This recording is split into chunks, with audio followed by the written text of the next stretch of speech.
Hi there, Steve Westman. Welcome to the Audiophiles, another roundtable edition with my guests, and of course, all the latest news and audiophile talk of the week, including maybe a little bit of a review of the Cars Rhino pressing, a post-mortem of what's gone on the last week since I talked to Mr. Milligan from Rhino Records. We'll get my panel's take on the sound of the Cars album that was just released, and all other news.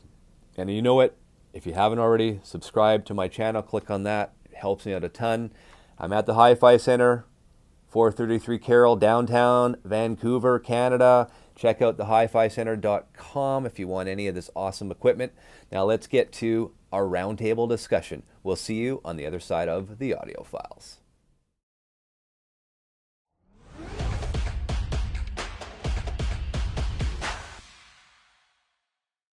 Hi everyone, welcome to another exciting episode of the Audiophiles Roundtable with my crew, none other than Nathan. I guess I call him the Wingman, Goss. Nathan, thanks for joining me today. I know I've had a lot of viewers. A lot of viewers have asked me where they find your different posts of all the different reviews. So I will post that today, right about now. Mobile Fidelity Sound Labs fan forum on Facebook, Analogue Productions fan club on Facebook. You'll see it right now. Welcome. And we have a special guest today, David Bianco, Safe and Sound Texas Audio Excursion. Did I get it right? Hey, you're so good. Wow. I practiced all morning because I normally club those up. So welcome, sir. Thanks. You know, I know you just recently did the review of the Rhino cars, so we're definitely going to talk about that. And then last but not least, you've heard of Newfoundland, you've heard of North Cumberland, you've heard of Greenland, you've heard of Mazatland, you've heard of Disneyland. We've got Mazzy Land. Norman Mazzy Maslov, of course, thanks for joining us here today on the round table. I think this will be a fun one. Lots going on, a lot of releases happening right now, and I think we'll get to it. I think the biggest thing, you know, David, you touched upon it in your video last week. Nathan, you've touched upon it in your writing. It's the Rhino, the cars. Maybe we'll start off. I know there's been a lot of chatter. I've had a lot of viewers email and text me saying the shipping boxes were a problem, and there's been a lot of dings and whatnot. Are you guys experienced that? Tell me your experiences. No, I bought two, and they were in a LP kind of jacket, and they were fine. I mean, but I think the ones I've read, at least for people that bought, 5, 6, 7 albums, and then they threw them in a box kind of thing, is what I've been reading. Mine won't arrive till tomorrow, so I don't know, but I've read a lot of things, which surprises me since they are selling direct. You'd think they would make something special for a special series. So that I'm questioning that's questionable to me. It's not like various shippers are doing this. It's more direct. So because I had Mr. Milligan on last week, who's runs that whole division, I've been in contact with him directly, and I will tell you from what he has responded back to our viewers here, and obviously his customer base, is that will be rectified. Good. Well, that's a good response. Yeah. Because what I did, I actually sent him some pictures of some of our viewers' albums and the dings. It's like, whoa, that's not good. So they're well aware at Rhino. If everyone's listening that has that issue, they're well aware of the situation. It's going to get rectified. I mean, so let's just be patient there. But getting back to it, we know the Cars self-titled came out, and Coltrane Sounds. I don't have mine. Mazzy doesn't have his. I want to start maybe with Nathan. I will say, Nathan, you wrote a wonderful comparison, and I got a good kick out of this too. If you guys haven't read it, go to the Mobile Fidelity fan page, Facebook group, and read it. But he did say the MoFi LP is an abomination to an incredible album that should be avoided and never played. Yes. So I love that. So, and then you did say, basically the new Kevin Gray remastered Rhino reissue has a little bit more bottom end and overall more, it says here, a little bit more drive overall than, and is a good reissue, but it does show how great the original still is decades later. So I think the bottom end thing, the one thing I can tell you is that they filtered the bottom end years ago because of the bass, years ago, the skipping of the bass and stuff. So a lot of those albums in the 70s were filtered, whereas I think Kevin didn't probably filter the bottom end. So that's what you're hearing more. I know that's Yeah. it was a big issue in the 70s. So that's definitely what you're hearing. And again, I can't compare my original to the Rhino because I don't have it yet, but that would be my biggest guess there is what's happening and what you're hearing. Yeah. It would make sense to me. So anyway, sorry, go ahead. What do you think? Tell me about it. Tell us about it. Yeah, so a couple things I wanted to point out. First off is one thing that I've been doing probably in the past year that I used to do a little bit different whenever I'm doing any kind of comparison is I used to take the original, listen to it first, refamiliarize myself, and then go to other variations or whatever. I stopped doing that for a couple reasons, and this is another good example of one that I didn't do it on. And I just took the new one out, the Rhino reissue, just took it out, and I just wanted to base it just on its own merits. So I tried to unclog my memory of anything I knew about the album and just go at it, fresh. And what I'm looking for there is an emotional response. If I'm listening to this and pretending like I'm hearing it for the first time, does it grab me? Does my soul gravitate towards what I'm hearing? And I can say definitively, yes, that this LP reissue, upon hearing it, all the goods are there. Everything is in all the right places. Everything, sonically is happening.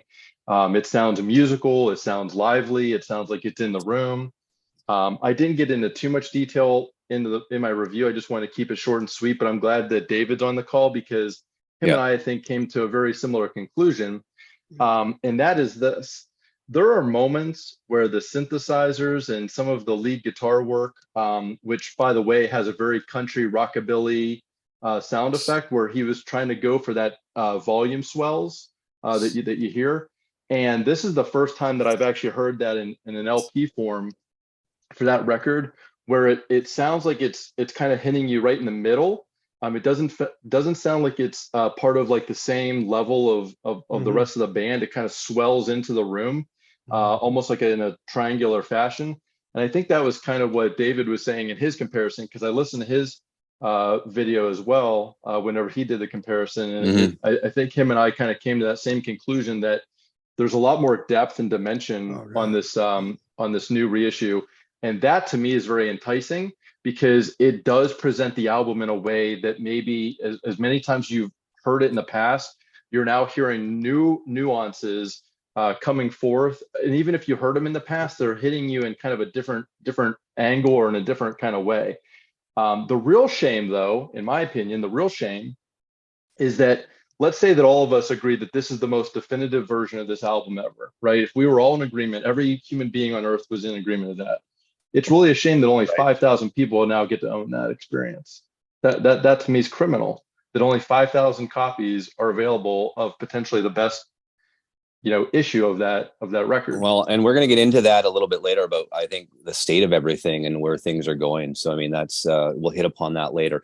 David, I know you and Nathan went back and forth on the group because I know you really agreed with his review of the Cars debut album. Can you tell us a little bit about what you heard and what your thoughts are on the Rhino repress or the reissue? Sure, thanks. Appreciate the opportunity, Steve.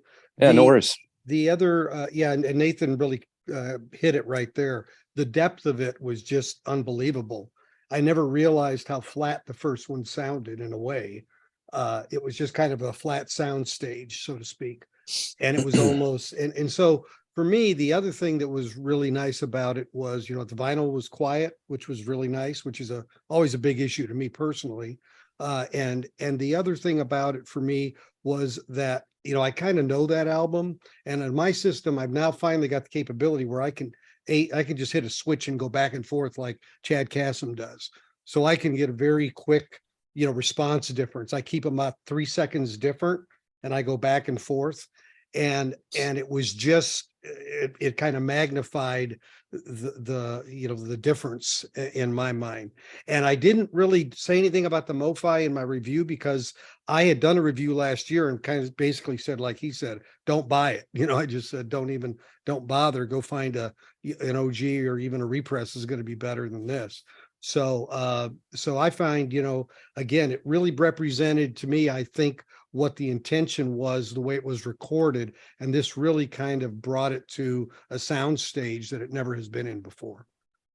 And Mazzy, you have the original Doris debut, correct? I have the original. I haven't listened to it in a while. Who did I say? The Doors? You said The Doors. I thought you said Doris Day, but Yeah. Doors, car cars, doors. windows, Oh my God. whatever. I can't obviously comment on. The only thing I will say this morning was interesting. I do participate and read the Hoffman forums for the first time in I don't know how long. Steve Hoffman came out and he said he listened to this new one. He doesn't usually comment on reissues, and he said he liked it, but he said there's too much of some stuff and not enough other stuff. But he says, for whatever it's worth, it's more like the original tape. So, which reminded me of which I know we're getting into, but the Tone Poets, how they go for the real tape. So when someone has heard original Blue Notes or original Cars, the tapes are different. And there was a compromise or decision, not a compromise, but decision made in 1978 when that album came out. So that was an interesting take, because I think he's heard the tapes and he worked on the CD thing way back, probably with Kevin Gray, maybe even. So that was an interesting little comment, because he never does that I remember. That echoes what Elliot Eastman said. It sounded closest to the original, and he would know he was there, right? Elliot Easton, you're thinking Westman. Elliot Easton. Westman. Yeah, and that's not a bad thing. That's not a bad thing. I don't think he didn't diss it at all. He just said it's different. Yeah. And we get used to something for 50 years. It is sometimes jarring sometimes, but I like the way Nathan just went in. That's what I'm going to do. Is just go in and listen to it tomorrow or this weekend. Well, Nathan, yeah. I know you and I think David agreed. Now, there was some comments, and I can't even quote it or paraphrase it, but something about the HD version sounded a lot the same to you, David, as the Rhino version or something like that. I believe you made a comment like that on one of the posts. Well, yeah, there was I think there was an HD CD version. Yeah. And it sounded very, very good. Okay. So it was, I say, closer to it. It had more life than even the vinyl did at the time. But this, I didn't make comparison against the HD CD, but no, I know. Yeah, but I'm sure it's got more of the bass. I know, because the HD CD was a little lacking in the bass, I thought. Interesting. Yeah, like going back, I know, like I said at the top, I mean, they filter out the lower end, right, for that issue of skipping on vinyl back then. So that's probably what we're not getting this time around in the reissue that Kevin did. So I mean, they haven't sold all 5,000 copies yet though, Nathan. So I mean, really, if you want to go and get one, you can right now, and they're $39.95 on the website. So, and I know from the chat I had with Mr. Milligan last week, they're very happy with the numbers, and actually higher than they were expecting at this point. Well, yeah, the big problem is EU, right? EU getting it, and other places, of course, is where the downfall is, distribution. Yeah. And what. Yeah. Well, we can talk about that as well. Yeah. If you order it in Canada, I've heard Canada, you could buy it in Canada, right? I just ordered it on the Rhino website. So I read somewhere. Yeah. They said they ordered it in Canada. Interesting. Yeah, I'll have to look into that. I don't know, but I ordered it. I said it. Yeah. Go ahead. The word has slowly gotten out, though. I mean, the announcement happened, and then it was like shipping, right? So, which I love. I love that. Yeah. But I'm not shocked at all. People are finally reading reviews, and they have time to breathe and say, okay, I trust Nathan, I trust David. Yeah. Now I'm going to go check it out, or I hate what their taste and I'm not going to get it, whatever. Yeah, right. But they have a chance now, which is the way it should be. I love it. And I think that's sort of a good segue, because I really, I'm pretty close to the heartbeat of a lot of different vinyl communities and record store owners and whatnot. And there's a lot of, I guess, sales that become really flat in the more higher end priced audiophile vinyl now, like such as the UHQR and the One Steps by MoFi. They're not selling. Yeah, I'm not surprised. People aren't buying. The excitement isn't there. I know we've talked about this a lot on the show, but this whole COVID thing really was exciting, right? Because you're sitting at home going, oh my God, everyone's talking about this next one step. You got to get it. And you're ordering it, right? It's that FOMO. Think that audience is like this. And when they were doing 3,500 of something or whatever it was back then, that's fine. But yeah, 10,000, 30,000. Are you kidding me? Well, and I think Rhino got it right though with 5,000. I think that's probably the sweet spot. And Norman, we'll get back to it. The sweet spot in terms of quantity, and the $39.95 or $40 album, that is a sweet spot. Think about it. Instead of you can buy 3 Rhino audiophile pressings versus 1 UHQR or One Step. What would you rather do? It's like it's a no brainer. And how much more room do you have on your shelves? More room. And then, I mean, 33 RPM versus 45. I mean, and I will tell you, I mean, I've been able to really listen to 45 versus 33 and wonderful systems throughout this shop here. It's a minute difference for what you're paying, and then the cost of having to get up and flip the album, not getting that momentum or that overall. Because I mean, the album was made for a 33 RPM record, right? Where you sit down for 15 to 18 minutes and listen to it, right through, and not listen to it for 9 minutes and then get up and flip it again, right? I mean, it's not as, the continuity isn't there for me. That's, I think, my biggest problem with this, for what you're getting and what you're paying. Yeah, the biggest benefit in the 45s for me have been ones where the latter tracks of each side, right, are intense and they're too close to the center. And then on a 45, they can bring them out and they get more performance out of it that way. The intergroove distortion isn't there. Right. Yeah, I think the best example of that in just one particular instance would be the Leonard Skinner getting the entire side dedicated to Freebird. Because when that song is also accompanied with the other tracks preceding it, I mean, it's you're taking a 17, I think it's 17 and a half minute track and squeezing it into that side. So whenever they release that as a 45, it gets a whole dedicated side where it can spread out across that whole section. Right. Mm-hmm. I do have 145 out before we end. I want to show, because I got a new album. Yeah. Later. We'll do that. So are you guys running out? And let's talk about this. Okay. Some of the announcements going in. First of all, I'm not sure who is a big fan of the Abbey Road Studios remastering stuff, but Tears for Fears, their catalog is being reissued through Abbey Road Studios, half-speed mastered by Miles Scholl. The Hurting is the first one that's come out, which is their debut album, and then after that they'll have songs from the Big Chair and Seeds of Love, etc. So those will be coming out. Will you guys buy those? I mean, 33 remastered, Miles Scholl, half speed. What are they? $40? Not me. Yeah. You know what I liked about your conversation last week with Rhino and Kevin is they didn't come out and hit it over the head, but they alluded, the Rhino guy was saying, we checked all these options out. We checked 45. We checked half speed. And I'm not a fan of half speed. Yeah, there's he some said that. Okay. Yeah. I probably have 4 half speed math. I skip them. I skip the Beatles stuff, and I collect Beatles. I was going to say, you don't skip the Beatles stuff, right? How many copies of McCartney do I need? I mean, I got enough. That reminds me, I was looking on the Acoustic Sounds website, going back to where sales are right now. You can buy the Let It Be box set right now for $68 on their site. Such a deal. There you go. I got it for 40 on an eBay site. It's sealed 40. Yeah, see, there you go. So I think there's a lot of quantity and less demand now, hence prices going down. Basic 101 microeconomics, right?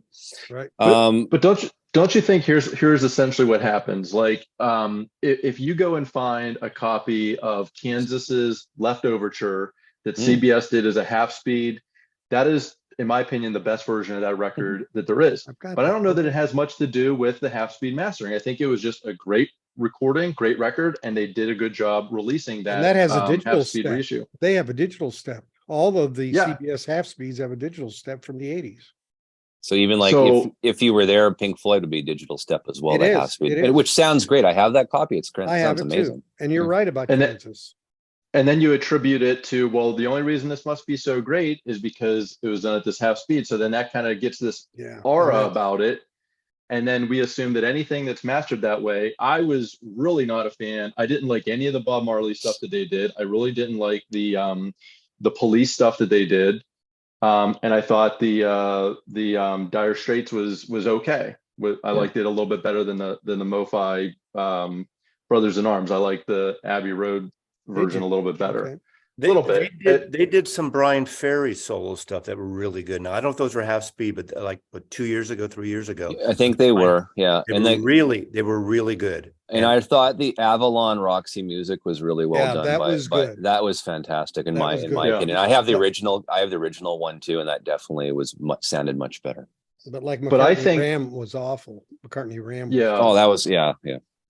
but I think the Tears for Fears in general, I think, is a good place to target, and I'm glad that we're kind of getting into that, segueing into that a little bit, because Yeah. I'm of the opinion that I think bands like that and In Excess, and then I also brought a prop piece, this 50th anniversary of New Order's Power, I think Corruption, it's and upside Lies. down. It's upside down.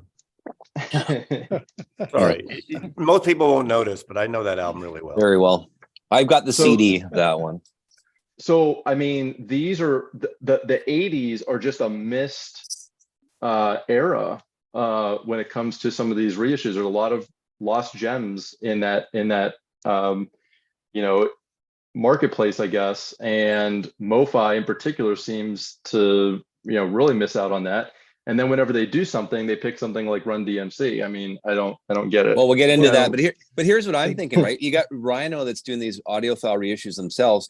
Are they going to be, maybe these record companies are going to eventually cut out the middlemen, right? Cutting out the MoFis possibly, or the Analog Productions, and doing it on their own because the profit's there and they don't have to worry about licensing and deal with that stuff, right? That's what I don't know. Speakers Corners, faced with. They, Yeah, I did an interview with him last year, and he didn't have any new titles at all that he No. could get licensed. So Because if you you think about it, if I'm a record executive like Mr. Milligan last week, I Yeah. mean, if you can get how many does he have? A catalog of unlimited, right? Warner Brothers, Rhino. They it's only 50 do 8 records a year. you Right, know? but that's the it's problem. Yeah. but that's the problem. But I mean, more profits. And they right? do a lot It's of all other about things profits. too, just Yeah. not in this. Well, they're just getting started. They're getting But their I- feet in the water. But I did ask him, if you remember, I said, I mean, they might change that up. They might, it's really just testing the waters, like David just Exactly. said. So Yeah. they might do more titles. They might do less quantity. They might do more quantity. They might do, who knows what they might do. I they think can this do is just whatever the they beginning. want. They can do whatever they want. They don't have to worry Yeah. about this stuff. Yeah, and a lot of Right. these bigger labels, they have pressing time already allocated. Then they come back later Okay. and say, we're going to fill it with XYZ. Ah, So they can, they could do whatever, because they're going to pay for that press time no matter what. right. So they've got a lot more flexibility, kind of like Chad does in a way, with his own pressing facility. But it really is like Chad, obviously with the Steely Dan, it's, those early titles, the first two, they've sold maybe half. I think he said it's about half of what their total count was so far. They've sold or pressed. Sold. Okay. yeah. But don't you think that some of the issue that's going on here, I know, Steve, you mentioned things have kind of flatlined in some respects. Yeah. And David, you did a video, I think, not too long ago, on the Fleetwood Mac debut album, right? Yep. And so Mobile Fidelity, that was one of their first titles that they issued. And that was issued not long after the actual album hit the streets. I mean, it was Right. within the first couple of years after that Yeah, album. And absolutely. a lot of those early MoFi Yeah. albums, well, back then, Mobile Fidelity, a lot of them back then were released very shortly after the actual album hit. And I feel like that is where we're so far away from that now, where, even something that they are considering as a newer title is now 30 years old. I mean, with the exception of maybe like the Weezer albums, they don't tend to release a lot of newer artists. Which are some of their biggest selling albums, those Weezer records. Yeah, Well, but Right. it could be they're not be able to get licensing too, because Yeah. you just don't know. Well, and that's going Yeah. back to why these record companies might be doing it themselves eventually. Well, 'cause- VMP just announced VMP, but yeah, vinyl. Yeah. These Vinyl Me, these rock Please. things, so they're getting licensing. I mean, They are. Yeah. And I like the fact that they're doing, I like how they're doing the genres, even though it's in some ways limiting, that they're finding an audience through those different channels. So if you want to stick with like the classics route, you can do that. They've introduced a ton of great jazz stuff through there. And then of course, even some country titles, which I picked up a few of those. I thought those were really well done. I mean, so in my opinion, they're at least the most diverse right now, and especially the stuff that they're releasing that's AAA. If you're a member, I think they're roughly 30, 29, something like that, a title for members, and I think 33 for non-members. I don't remember their pricing structure, but it's not too far out of the realm of what we're looking at for all of these premium releases as well. And like I say, I'm just hearing, I mean, I have got my friend owns a local record store over here. He's got the AP Steely Dan and a bunch of the MoFis that are sitting on his shelf. They haven't moved. I mean, they're definitely collecting dust right now. And I know that's in a lot of places, which is interesting. I think we're just getting out of the COVID fog, right? And people aren't as interested. The FOMO is not there. Before we got on, you mentioned in MoFi announced some DMC, I did, yeah. Run DMC. And I think out of the four of us, I'm the only one that pre-ordered. I love those. I have the last one, and I'm looking forward to that. And I think that is a missed opportunity, that rap area, that early. Well, that's what Nathan was saying in the 80s. So MoFi is coming out with their self-titled. You can pre-order the self-titled Run DMC. They're repressing Raising Hell, which came out about a year ago. And that sold out. Of course, that was pre-COVID. That sold out. And it was only 2,000. That was pre-DSD. 2,000 copies. That was pre-DSD gate, actually. So we didn't know what was going on there. That was just before DSD. That one hit up. And but then for that type of stuff. And then King of Rock is the other one that you can pre-order right now. I pre-ordered King of Rock. Yeah. So that'd be interesting. And they're unlimited. It's $60 and it's super vinyl, and unlimited titles. Unlimited because it's DSD.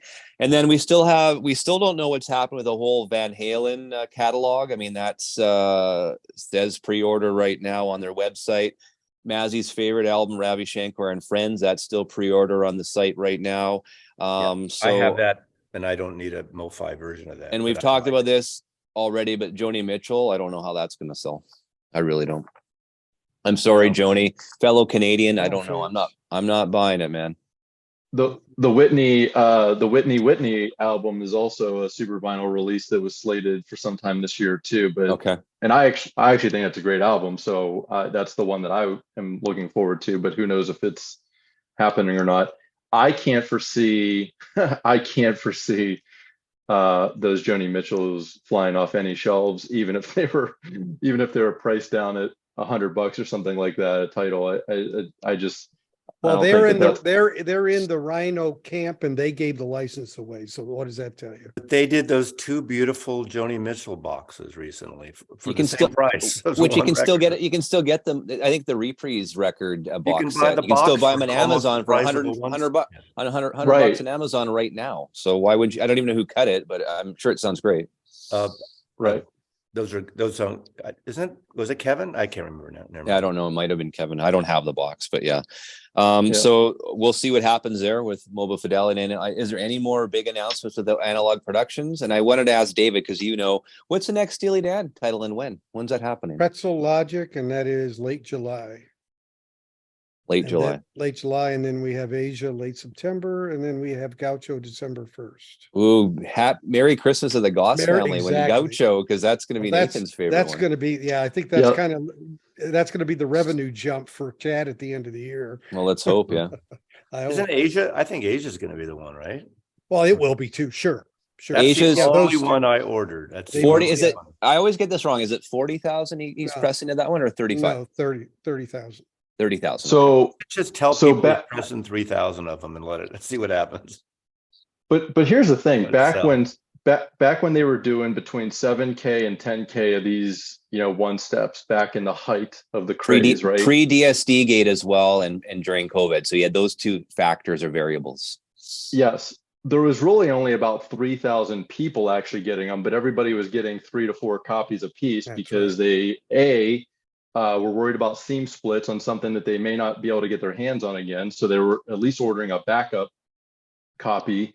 And then people were also ordering ones that they could quickly flip to pay off the proceeds of what they just spent on their 2 copies. Right. So I think that the actual amount of people interested in these titles has not changed. But what has changed is that if you go out right now and let's say you get the Miles Davis Kind of Blue at 45 RPM, and you're, what is it, like 165 right now for that, which is absurd. You can't flip that for any profit. In fact, you're going to lose money if you try to sell it, because you can go easily buy that. And that's been out now for a while. But I think when they did that price hike, honestly, like Analogue Productions, remember they price hiked everything up? I think that's to their detriment. I mean, when it was down in the 100 to 135 range, that was already quite a lot, but to go up to 165, especially like on the 33 RPM titles, it's one thing to justify like, oh, well, there's 2 LPs in there.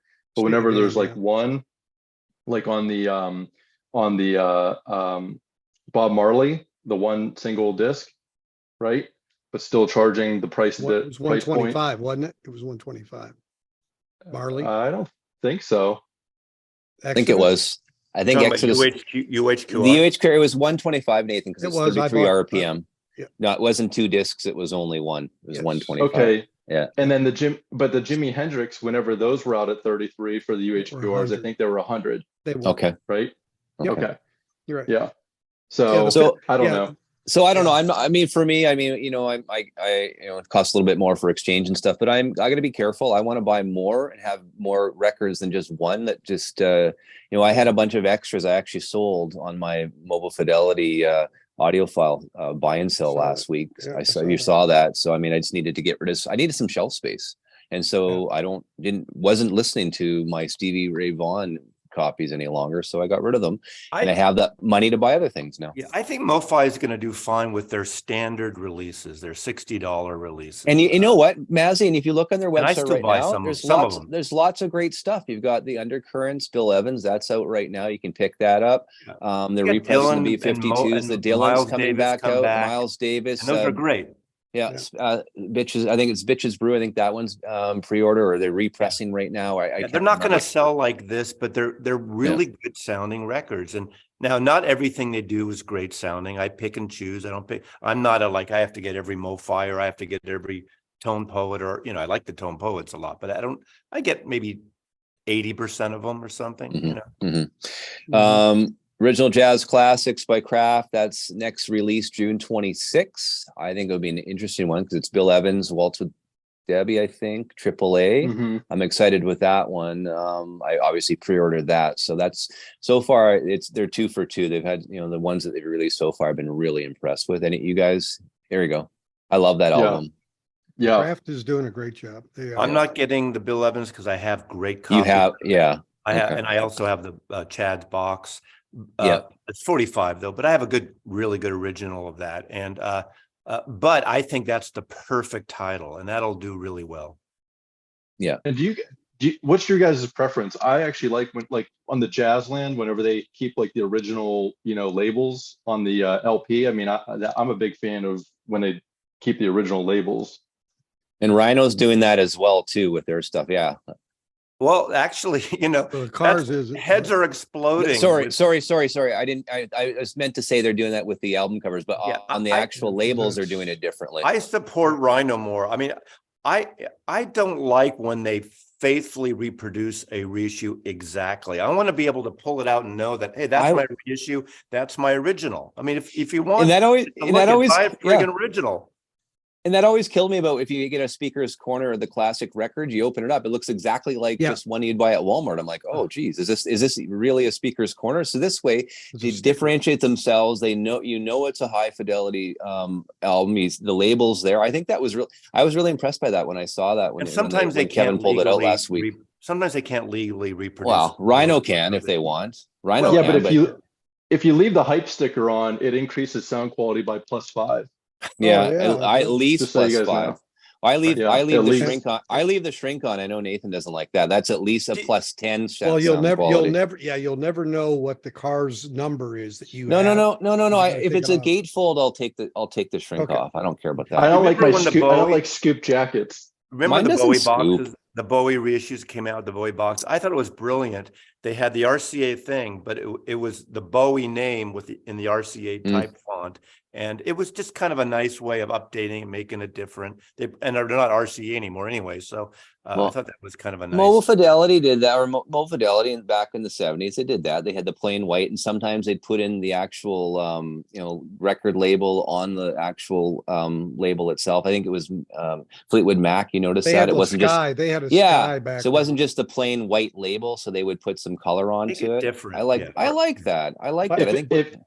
If it was me, I would, if I was in charge of Mobile Fidelity, I would actually go back to that old logo and the old name. That's what I would have done after the whole DSD thing. Maybe they because will. Maybe they're watching right now, Nathan. Nathan needs to be on your payroll. Mobile Fidelity. The Mobile Fidelity for Fleetwood Mac. It has original master recording on the bottom, and just typed, and it's not on top. You know how many times people have probably passed that in flipping through and not knowing it's a MoFi. Or MFSL. Yeah, it's crazy. Hey, by the way, Nathan, I just did yesterday. I dropped another review of that album of Fleetwood Mac self-titled against the 2x45 release. That's the one I watched. Is that That the was the one? one I Okay. watched. Because I did Yeah. a previous one. Okay. I didn't know which one Mhm. you were talking about. Yeah. Yep.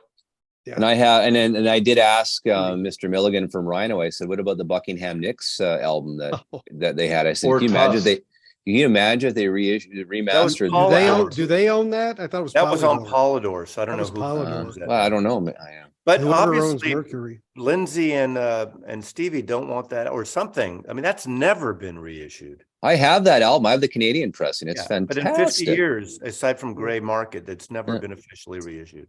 Yeah, Mhm. I have that. I would tell you Strange. again. I think it could be a Now, double that album would with sell. That with would their sell. that would sell. I mean, that's I a mean, good idea as well. If Polydor didn't put it out after Rumors reissued it and promote the hell out of it, I don't know when they're going to do it. Really? Right. 50 years ago, they didn't do it. 48 years Yeah. ago. You Strange. would think they would do it. I don't know. Who knows? And then I also wanted, obviously Led Zeppelin would be a cool idea for Rhino. I don't think that's going to happen. And then I also had Black recommended Sabbath. Black Sabbath would be Black Sabbath. insane. I've got the Black Sabbath original pressing Canadian. It's incredible. It uses the same plates as the US pressing as well. And the very first track of the Black Sabbath track, you hear the rain and the thunder, and goes into the actual song. Even Rhino, I sounding. mean, there's a whole thirst now for funk records and good soul records, like the Funkadelic records. I'm not that obviously they don't have maggot brain in those, but the Parliament Funkadelic stuff, it's outrageous. That's Warner Brothers.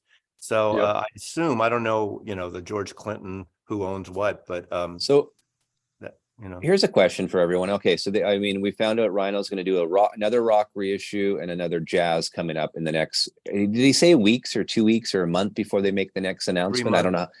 So, well, they might. They're make going to an announce announcement it till they're ready to go. So. Yeah. So okay. So I let's go through right now. What do you guys think the next rock album will be? Isn't that it's? I don't know. Like what could it possibly be? Let's see. It's not going to be the Doors. I don't think they'd be the Doors. That would be Doobie Brothers. No. I don't know. No. Doobie, self-titled Captain Doobie. and Me. Well, no, Captain and Me would be the one I would release, honestly. Oh God. Even though it's been done by other people. Warner Brothers, Asylum. I mean, they could do an Asylum. Well, Asylum, yeah. I'm trying to think like the Asylum. Linda Ronstadt doesn't. Her stuff's cheap. Warren Zevon's kind of popular now, but they've been doing Warren Zevon in a way through Jackson Brown on the Asylum.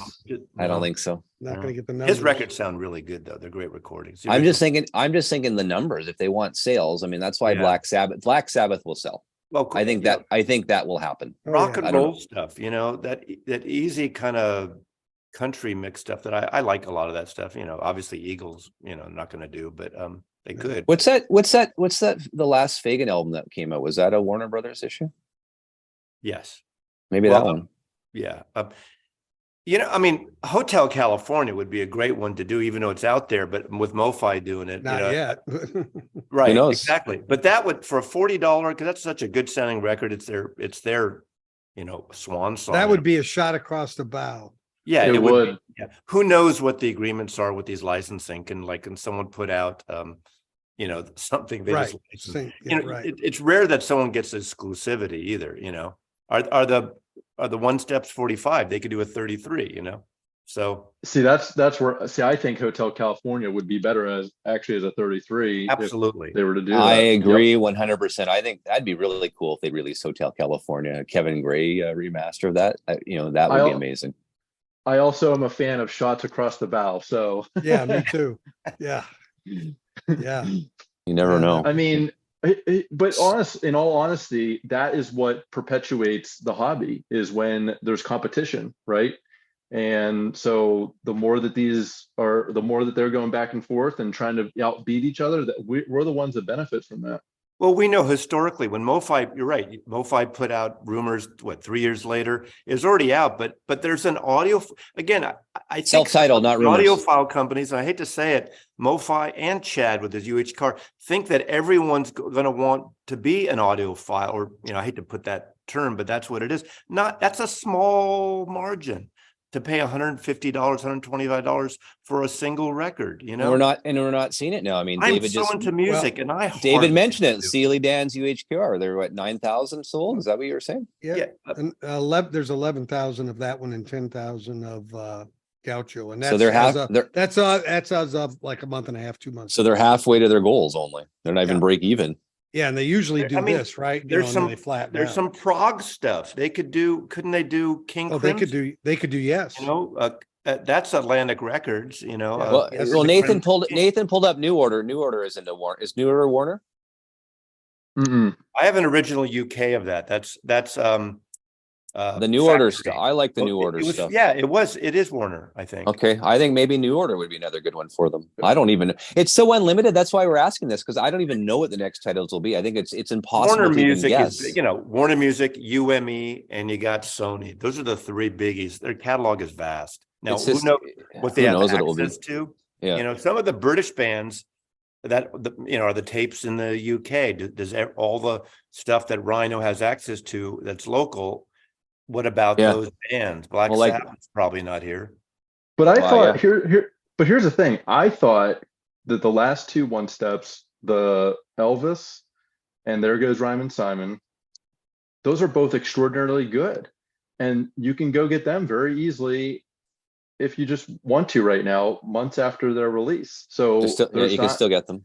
Oh yeah. very easily, right? But I mean, the quality is there. And they're also mainstream titles. My I mean, both of original those are- Rhyme and Simon sounds great. I like it. Yeah. You know, Can I show And- a record out of the box? I mean, are we? do it. We Do got it. the last 20 minutes, 15 minutes. Sure. Because I did a video a couple of days ago, hyperbole maybe to hyper, whatever you call it, a clickbait ad. I said the best. You didn't do a American- clickbait, did you? yeah, Mazzy? the American, Oh my the gosh. best American album of this century. You Click, know, click, and click, click, click. And I did this. This I is just- a feast. I gotta of- watch your video again. I might Feast of Wire, Calexico. No, but this is a 3-record set. We're clickbaiting here. 3-record set, $60. 3 records in less than a UHQR or one-step box. Now, what's interesting, which is surprising about it for $60, the main record, this came out 20 years ago, on here is double 45 RPM. Yeah, that Plus, was it weird. has a couple extra tracks that were on EPs. Their cover of Love's Alone Again or from Forever Changes on amazing. This is a great sounding record. I have no idea if the original was digital or analog. This a great pressing, quiet pressing. The last disc is 33. It's a live show, amazingly recorded in Sweden of this period of the 2004. And this is just a wonderful sounding record. And of course, you know, I like Yankee Foxtrot by Wilco and Beck's not Morning Phase, the other one, Sea Change. That would have been in my top records. And I had to just say one, getting this reminded me how good and beautifully recorded this record is. Acoustic sounds, trumpets, mariachi trumpets, just soundscapes like spaghetti Western, you know, Americana. And but it's 45 RPM. And I don't usually like it, but this sounded amazing. Is it all analog? Probably not. Yeah, but it's really Well, we're finding that it doesn't matter if it's all analog. Look at the whole DSD thing. We didn't know, Right. and it Yeah, still sounds great. There are some gems out there, like Kevin Gray did the Sufjan Stevens Illinois, Yeah. Phil the Illinois album, and that's a great record too. I think It from is. like 05, 04 now. It's hard to believe some of these are climbing up I in know. almost 20 years. But right. I mean, there is a market out there for that kind of stuff. And like you said, I mean, a lot of it was recorded exceptionally well, a lot of good production in there. And when you get, like you mentioned, the Wilco, like when you get a Wilco LP and it sounds like that, you're like, it builds that craving for like more stuff like that. And that's what I was kind of alluding to earlier, that Mobile Fidelity doesn't seem to have their sights set on anything that's been released within like the last 20 years. They do it more than Chad does it, though. You know? Yes. Yeah. Does Analog Productions have any big announcements, or is that next week? 2 weeks. It's when it happens. I think the whole thing about announcing stuff too early. I mean, this Rhino thing, one of the best things I like about it, it was Announce it, order it, get it. I mean, I Absolutely. love that. Absolutely. This whole thing of all these to be pressed, I'm going to die before some of those MoFis come out. Probably. It's just ridiculous. I mean, like a big book like this that teases you. Yeah. Or like this, same thing. Right? Hey, David, you know what? Once those Van Halens come out, we can take them to your nursing home. All right.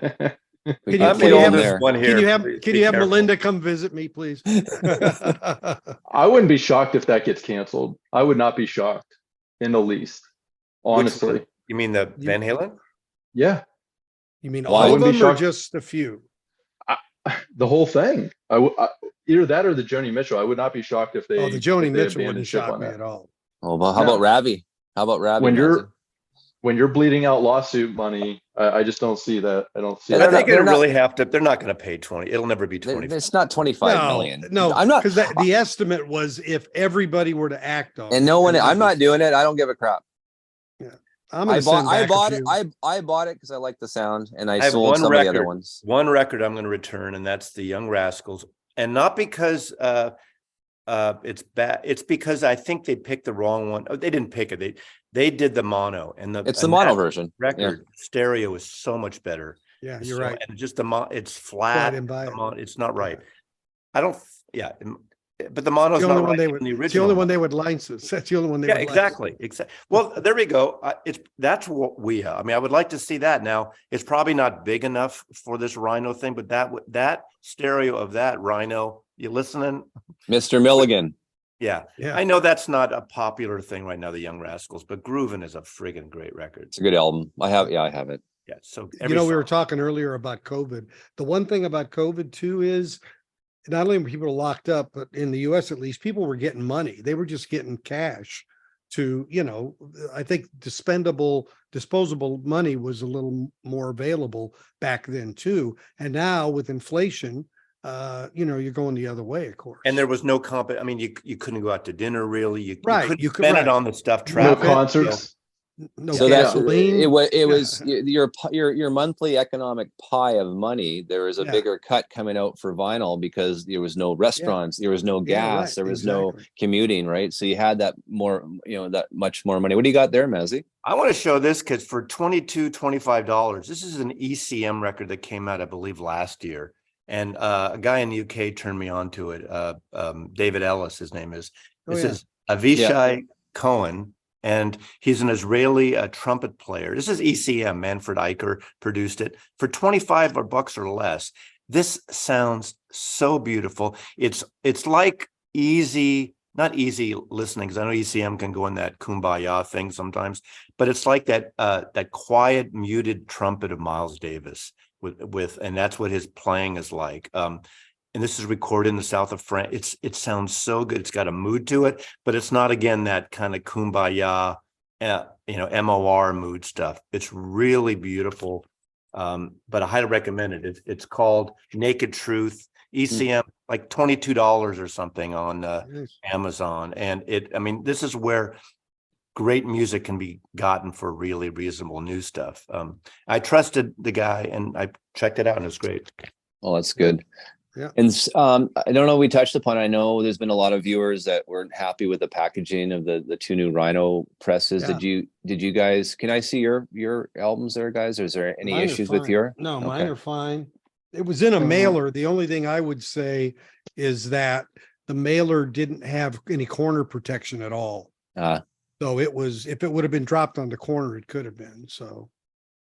Yeah, So what do you think? What do you think of the packaging? Is that I for 40 think for the 40 glossy, bucks? For these 40 are, bucks? yeah, I think it's Looks beautiful to me. Beautiful. good value, really good value. Yeah. Okay. Looks like they did a nice design job. Excellent. Yeah. Now, did you guys order? I did not order the Coltrane because I have. didn't so either. many. No, I didn't either. Yeah. Me either. I think I wish ordered they it. would. Did you? You did? Mhm. Okay. I think Got it. jazz is kind of oversaturated with right now. Wow. You know, Yeah, it is. This is Especially like that title. 68 and 69 kind of soul funky jazz. This especially the first track of this is It's killer. Bird, yeah. He just came out today. I got him Oh, last really? night. Yeah. Ah, There you We go. were talking Like, about Tears for Fears earlier. You know, Yeah. MoFi did release songs from the big chair and Sowing the Seeds of Love. I have both of those on the Yeah. silver label. Yeah, and so I'm going to do a shootout on songs from the big chair, and a friend of mine, Brad, is going to do Sowing the Seeds of Love, and we're going to do the thing live. And Well, you got Steve, you yeah, got the so, Steve Wilson remix as well, right? Of Seeds of Love, which I own as well. So yeah, it'd be interesting to yeah, hear your comparison. yeah. Well, Yeah, they he's- released Hurting and the songs from the big chair as a Blu-ray audio years ago as well. yes, I have those. Yeah. Yeah, I actually have. I just got their latest album, The Tipping Point 5.1. Amazing. Yeah. I got the record. Yeah. Yeah, I love that. Sowing the Seeds of Love needs to be put right next to the MoFi version of the Cars debut album as something to never listen to. Oh boy. Okay. Well, What about bands like X and television came out in different that you know that era stuff, and that's like going back to the 70s. That's not. It seems like that's new music, and it's not. You know what I mean? Because it's punk and post punk and Gang of Four, the post punk stuff. I mean, you know, I know those things are being released on Rhino or We or whatever they're called now, Warner Music. Warner Music Group. Yeah, I get WMG. you know. Yeah. Well, Everyone gets buying up. But if you think about the one steps, right? So between releasing the Eagles catalog, those 6 titles, and then if they do the Joni Mitchells and the Van Halen, that's a lot of titles dedicated to just 3 groups, Artists. right? I mean, that's 3 artists. That's almost the amount of other titles that they have available. I mean, there's about 20-ish titles. And think about the inventory they have. So I saw a video. I don't know where, you know, there was an audio convention somewhere, and MoFi had a booth, and they had a stack or a pallet of kind of blue. I guarantee you that hasn't sold. Like the inventory they must be having. Like those are what, $59.95 for the kind of blue. I think it's a mistake concentrating on entire catalogs of an artist. Yeah. Pick key, Yeah. you know, records. Yeah, but maybe it's a licensing thing, right? I don't know. Yeah. If anyone's in the Seattle area, the 23rd, the weekend coming up in June, there's a show coming up. Audio show. A bunch of us, I know people are coming up who are in the vinyl community coming up. We're going to hang out at it. So it's at SeaTac right near the airport. Doubletree. It's kind of fun. You know? The traffic through Seattle sucks, so just take your time. Whoever's driving. But you don't have to go through Seattle. Well, if you live, I have to. It's I'm going to be in September in Vancouver. Yeah, I think maybe we'll do a video. We'll do a roundtable, you and I, here in Vancouver, and that'll be kind of fun. I get to come in and listen to on the hoity-toity systems there. The hoity-toity systems. Yeah. How much time we have? Well, I think we can wrap it up from there. I've got to get back to things as well, gentlemen. But I think this has been awesome. I don't know. I think I'm excited about Rhino. Let's hopefully their packaging gets all organized, and who knows what the next couple will be. I don't know what it will be. I have no idea. No one's going to tell me this, but be exciting to see how they announce it. If this is going to be, you know, on their website and then you go and just order it. I mean, or is it going to be the same as what Chad does or what MoFi does? I guess they can subscribe. They'll send you the email. Subscribe. I guess. I don't know. I don't like that either, though, because then it's like mofo creation. I don't know. Hopefully we have some influence on what they decide to do. Well, hopefully. I know I'm gonna have. I invited Mr. Milligan back again, so I didn't say no. I mean, we're the people that they're trying to sell this stuff to, right? I mean, we're the viewers here that are watching and listening are the customer base. I mean, pretty much they have the customer base locked in right here. I think Rhino should be, and I know they're watching, or they should be really pleased with what I've read of the results of this, of the response so far of these first records. Now, I haven't heard them, but David and Nathan here, the only problem has been these mailers and the shipping thing. And it's not everyone. David's were fine. Nathan's were fine. So I think people got a little too, oh my God, I ordered it last week. It didn't ship. We had a 3-day friggin' holiday weekend. It's not the only thing they're shipping out. So I think that's a little, people expect things like that now. Yeah. And they're not going to come in the bulletproof boxes like you No. get from acoustic And I think sounds. we got to mean, remember too, we're paying $40. So that's another thing. Well, I mean, I guess you're paying for shipping. Well, That's shipping, extra. right? So yeah, Right. that is an extra. That is an extra expense.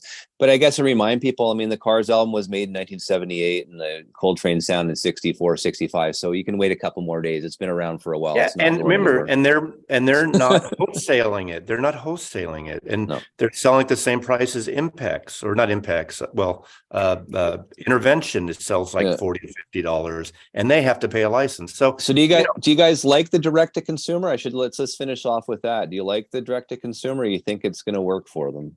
oh, it'll work for them. I don't love it personally, but David?